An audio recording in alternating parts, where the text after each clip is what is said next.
रेगिस्तान, जहां दूर दूर तक सिर्फ रेत दिखाई देती है, ना पानी, ना हरियाली और ना ही कोई बड़ी ताकत। लेकिन इसी रेगिस्तान में छुपी थी एक ऐसी कहानी जो आने वाले समय में पूरी दुनिया की राजनीति, अर्थव्यवस्था और ताकत के समीकरण को बदल देने वाली थी। ये कहानी है किंगडम ऑफ सऊदी अरेबिया की, एक ऐसा देश जो कभी छोटे छोटे कबीलों में बंटा हुआ था, लेकिन आज एक ग्लोबल सुपर पावर की तरह खड़ा है। 18वीं सदी, अरब का इलाका बिखरा हुआ था, हर जगह छोटे छोटे कबीले, अपनी अपनी लड़ाइयां और कोई एक मजबूत सत्ता नहीं। इसी दौर में उभरता है एक नाम, मोहम्मद बिन सऊद, दरिया का एक स्थानीय शासक। लेकिन उसके सपने बहुत बड़े थे।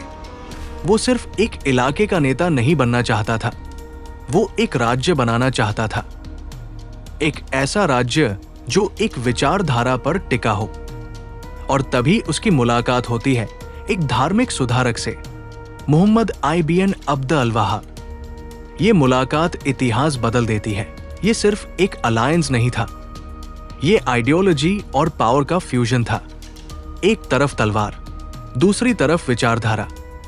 दोनों ने मिलकर एक ऐसा आंदोलन शुरू किया जिसने पूरे अरब को हिला दिया।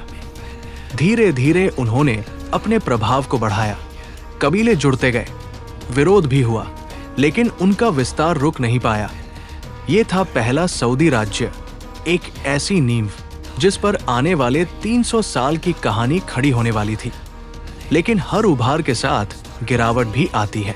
ओटोमन साम्राज्य, जो उस समय दुनिया की बड़ी ताकतों में से एक था, इस उभरती ताकत से डर गया और फिर शुरू हुआ संघर्ष, लड़ाइयां, हमले और आखिरकार पहला सऊदी राज्य गिर गया।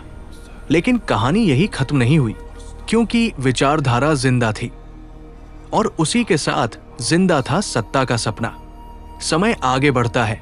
20वीं सदी की शुरुआत, पूरी दुनिया वर्ल्ड वॉर 1 में उलझी हुई है। इसी दौरान एक और बड़ा किरदार सामने आता है, शरीफ हुसैन बिन अली, मक्का का शासक, जो ओटोमन साम्राज्य के खिलाफ अरब रिवोल्ट शुरू करता है। उसका सपना था एक यूनिफाइड अरब नेशन, एक ऐसा देश जहां अरब लोग खुद अपने मालिक हो। ब्रिटेन उसका साथ देता है, वादे करता है, लेकिन पर्दे के पीछे कुछ और ही खेल चल रहा होता है। गुप्त समझौते, नक्शे बनाए जा रहे थे और अरब दुनिया को हिस्सों में बांटा जा रहा था। जब युद्ध खत्म हुआ तो शरीफ हुसैन का सपना भी टूट गया। उसे वो नहीं मिला जो उसे वादा किया गया था। और यहीं से एक नई ताकत उभरती है, एक ऐसा शख्स जो ना सिर्फ योद्धा था बल्कि एक रणनीतिकार भी, IBN सऊद। उसने धीरे धीरे अपने दुश्मनों को हराया, इलाकों पर कब्जा किया और 1932 में एक नए देश का जन्म हुआ, किंगडम ऑफ सऊदी अरेबिया। लेकिन असली चमत्कार अभी बाकी था। 1938, एक ऐसा साल जिसने सब कुछ बदल दिया। जमीन के नीचे से निकला तेल, काला सोना, और इसके साथ ही बदल गई सऊदी अरब की किस्मत। सऊदी अरामको की स्थापना हुई और देखते ही देखते ये देश दुनिया की ऊर्जा का केंद्र बन गया। तेल ने सिर्फ पैसा नहीं दिया, उसने ताकत दी, इन्फ्लुएंस दिया और ग्लोबल पॉलिटिक्स में एक नया खिलाड़ी खड़ा कर दिया। अब सऊदी अरब सिर्फ एक देश नहीं था, ये एक पावर सेंटर बन चुका था। फिर आया सत्ता का दौर, किंग सऊद। विकास हुआ, लेकिन सिस्टम कमजोर पड़ने लगा, खर्च बढ़ा, असंतुलन आया और देश आर्थिक संकट की ओर बढ़ने लगा। ऐसे समय में एक नया नेता सामने आता है, किंग फैसल, एक सख्त, दूरदर्शी और रणनीतिक सोच वाला शासक। उसने देश को स्टेबलाइज किया, रिफॉर्म्स किए और सबसे बड़ा कदम उठाया, तेल को एक जियोपॉलिटिकल वेपन बनाना। 1973 योम किपुर वॉर, और इसके बाद आया वो फैसला जिसने दुनिया को हिला दिया। 1973 ऑयल एम्बार्गो, तेल की सप्लाई रोक दी गई, खासकर अमेरिका और उसके एलाइज के लिए। दुनिया में पैनिक फैल गया, पेट्रोल की कीमतें स्काईरॉकेटिंग, इकोनॉमी हिल गई और पहली बार दुनिया ने महसूस किया कि असली पावर किसके पास है। लेकिन जब कोई शिखर पर पहुंचता है तो खतरे भी बढ़ जाते हैं। एक 975, एक शॉकिंग घटना, किंग फैसल की हत्या। उनके ही भतीजे ने गोली मार दी।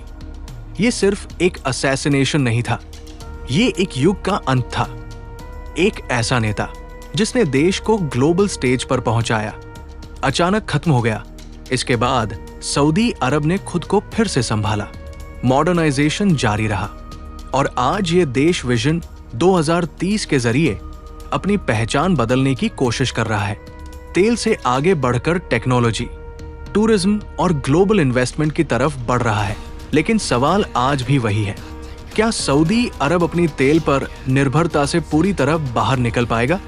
क्या ये नई दुनिया में भी उतनी ही ताकत बनाए रखेगा, या फिर इतिहास एक बार फिर खुद को दोहराएगा?